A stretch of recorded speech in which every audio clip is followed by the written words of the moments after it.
Чао, чао!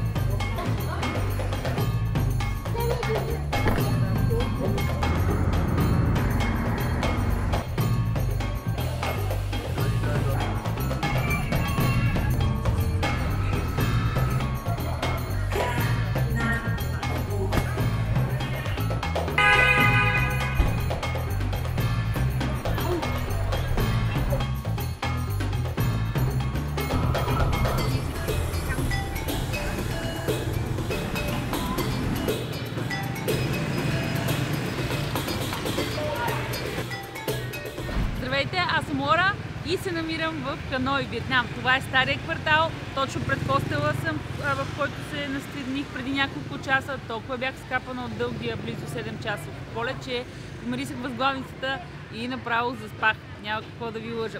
Вижте колко е прекрасно, шумно и тъмно в Ханой. В момента е, аз не знам колко, 6:30 вечерта. Тепърва започва купона, както се казва. Защо избрах Виетнам? Причините са доста. Красива природа, интересна култура и много вкусна храна. В следващите няколко видеа ще се опитам да убедя и вас защо трябва да посети човек Виетнам. Просто е готино, вижте.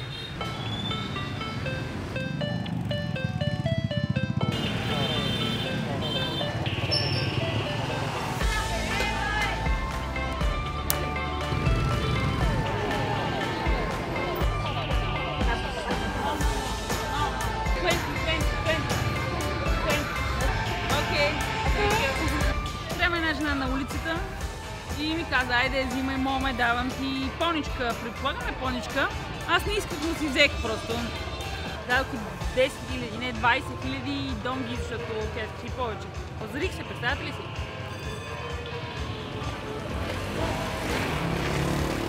Отгоне с захар, тестена топка, студена, бива, не е най-доброто.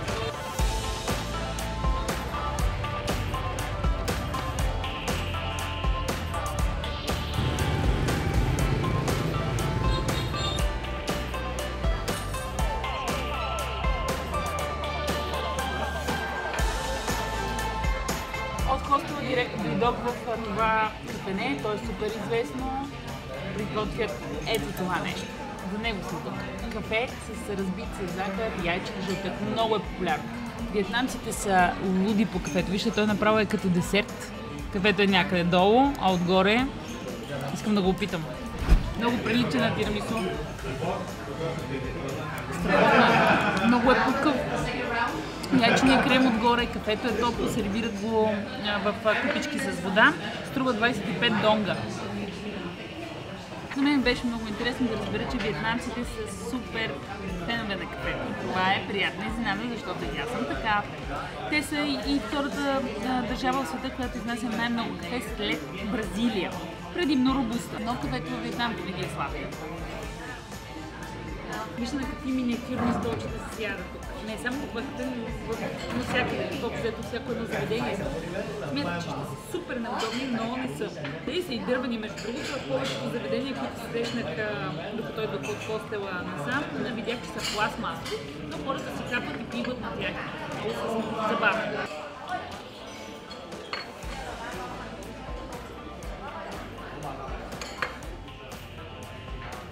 Много приятно ми стана тук в това кафе Джианг, което между другото съществува в 1946 и си поръчах още едно яйчо кафе, но този път в студения вариант с лед.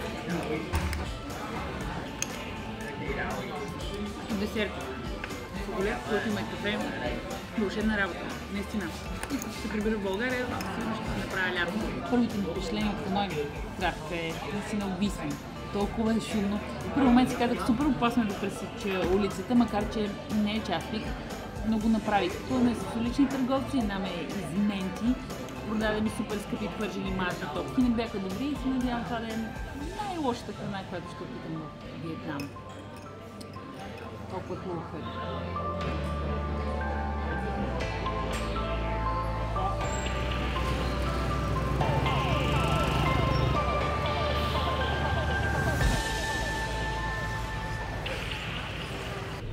След уморителен ден, даже два, летища, самолети и всякакви случаи. Това е добре краката да почина. Сега ще си направим по един масаж. Ето го, готов съм. Сипаха ни чай, дадаха ни бомбона, пръвкуте. Панталона ми е доста тесен към глезените, така че трябва да си на боси крака. Много са подути.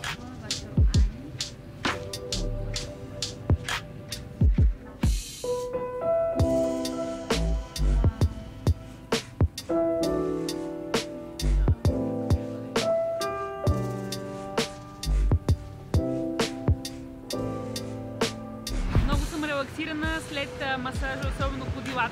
$5, 30 минутен масаж на крака и $1 бакшиш, защото без бакшиш няма как да те пусне да си отидеш. След масажа ми се отвори апетит. Изгубихме се в малките шумни улички на стария квартал в Ханой и търсим място да хапнем.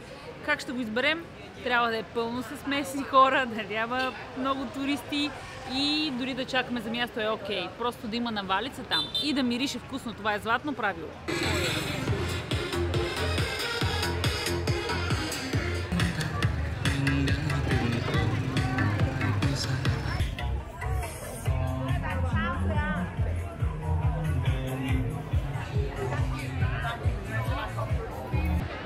Пешеходна улица, поне май това казва знака. Влизам. Голяма жена иска седна.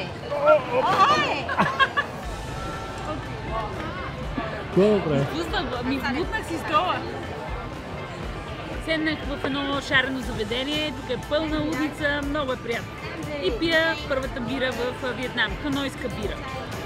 Виетнамците са големи почитатели не само на кафето, но и на бирата. Първото нещо, което поръчахме дойде, това са пролетни руца, към тях има и сос с люти чушки. Thank you! Дойдоха и клечките, 1-2 броя и много билки, виждате ли? Това е мента, може би, я да видим. Да. Виетнамската кухня се води за една от най-здравословните. Много често различни ястия се поднасят направо с цяла връзка билки.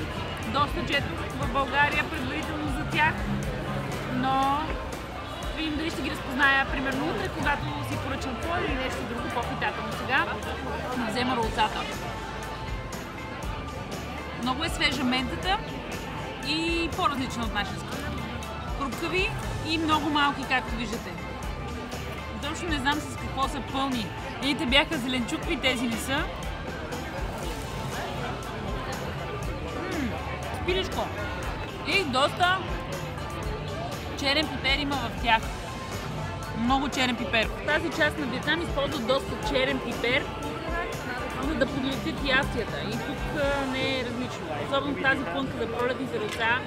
Много черен пипер има вътре и лети приятно.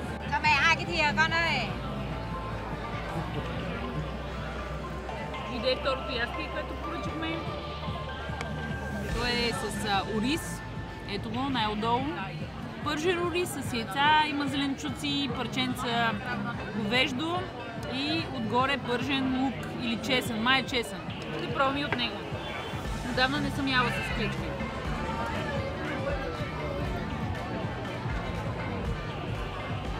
Вкусно е, харесва ми. Май даже ми допада повече от пролетните рулца.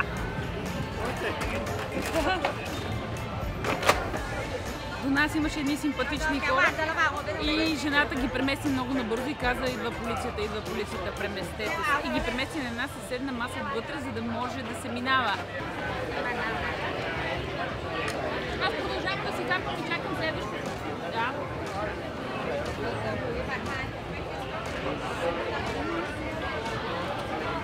Пържени ребра, свински. Просто пържени ребра с сол. Доста са хрупкави.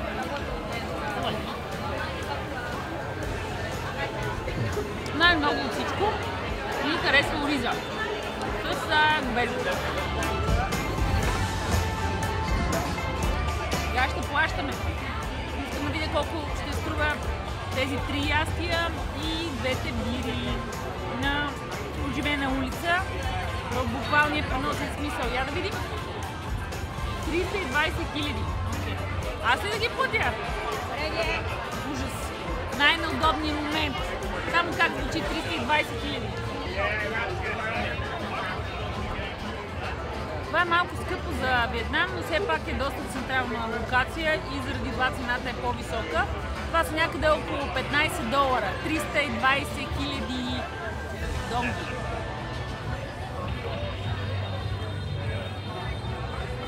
И винаги трябва да се проверяват парите, поне многодошлите, като мен. Имаме веднъж 100 000. Днес станах милионер в виетнамски пари. Забравих да се похваля. Имах 1 милион в джоба си кеш.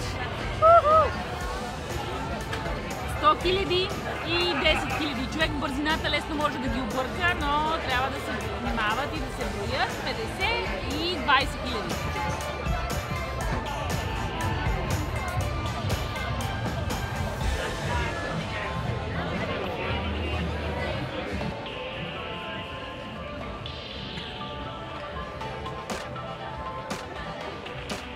Голяма лудница.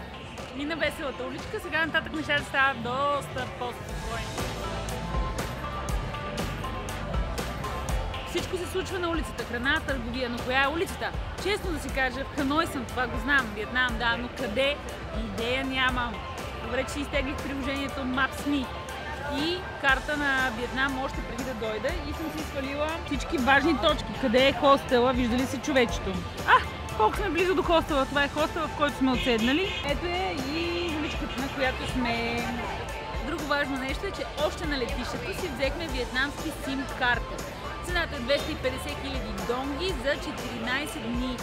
Само за интернет, без разговори. Така или иначе не ни трябват, но така не рискуваме да се загубим. Иначе в повечето заведения има безплатен интернет, естествено, но в днешно време човек е свикнал да има интернет навсякъде. Намерих си приятелче. Втори кофишоп, второ куче. Той казва, че във Виетнам гледат.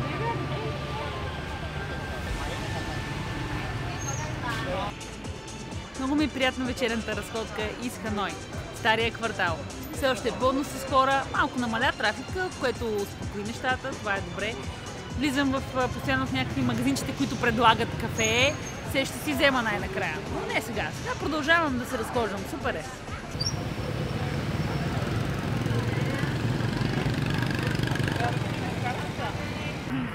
Вече се качихме на тук-тук за около... Това е приятно туристическо забавление. Решихме да не вървим всякакви моторчета. Качихме се на едно тук-тукче. Може ли човек, който върти педалите, нашата обща маса не се казва колко е, обаче със сигурност е над 150 кг, човек е доста слаб и върти педалите.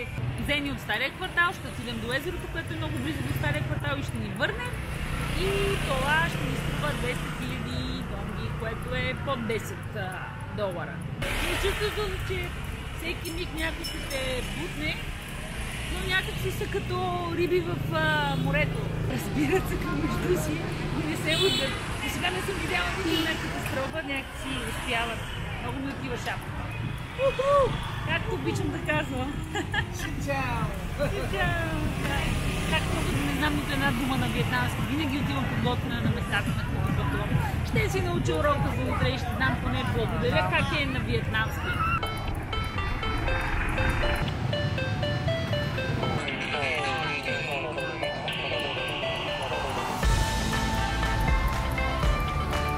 Частта до езерото е доста осветена и много приятна и е пълно с хора, с продавачи и туристи, естествено. Чува се музика. Хората не са много облечени, поне туристите, а местните доста. С някакви супер девели палта и якита. Тук е зима и може би им е студено, а градусът е някъде около 20 в момента.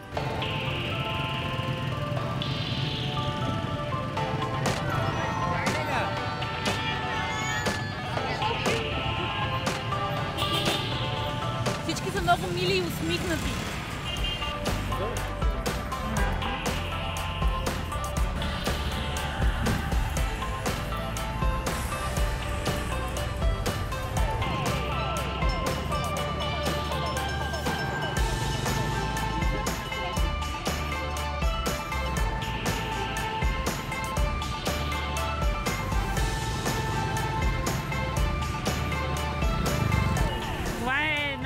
публичния площад в тази част на Ханой.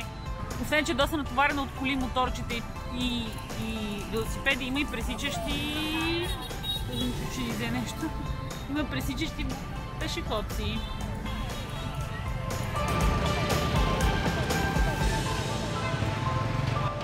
Малко е объркващо с парите, разбрахме си за 200 000, ето ми 100, два пъти по 50, 200 и му даваме 10 000 бакшиш, защото сме много доволни. Сигурно това са много дребни жълтици, давам му ги, благодаря му и чао. Thank you so much, it's okay? Okay, thank you. Thank you. Bye bye. Hello, Jeremy. Inside.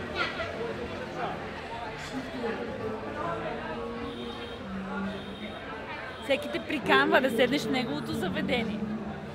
До Ханой стигнах с катарските авиолинии. От София до Доха и след това Ханой. Два сравнително дълги полета и престой в Доха. Има няколко начина как да се придвижите от летищата към централните части на Ханой. Най-евтиният е с градски автобус, естествено. Цените започват от $1 и стигат до $2. Това е и най-бавният начин за придвижване, но пък ако пестите е най-разумният все пак. Следващия е Grab, или това е местният вариант на Uber. Казват, че е много добър. Все още не съм го ползвала. Следващата стъпка е да вземете такси. Но там трябва да внимавате, защото някои таксиджи правят номера и могат накрая да ви искат по-висока сума, така че фиксирайте цената предварително преди да се качите.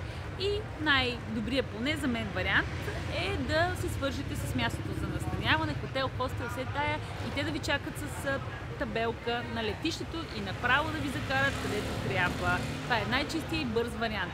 На мен ми отне 45 минути да стигна с такъв превоз от летището до мястото, където ще спя и цената е $15.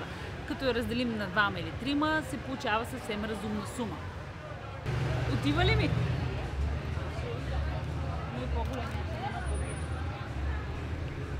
Има и детски.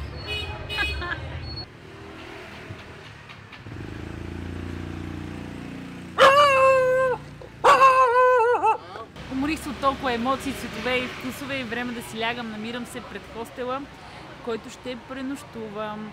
Струва 30 лева на вечер за двама души. Доста е бейсик стаята, няма и прозорец, тясно е, но пък е супер чисто и има топла вода и се намира на топ локация в стария квартал. Какво по-хубаво от това? Освен да се абонирате за канала ми, ако до сега не сте го направили, гледайте и следващите видеа от Виетнам. Обещавам да бъде интересно и колоритно. Чао и до скоро, аз съм Лора и ви казвам приятен път!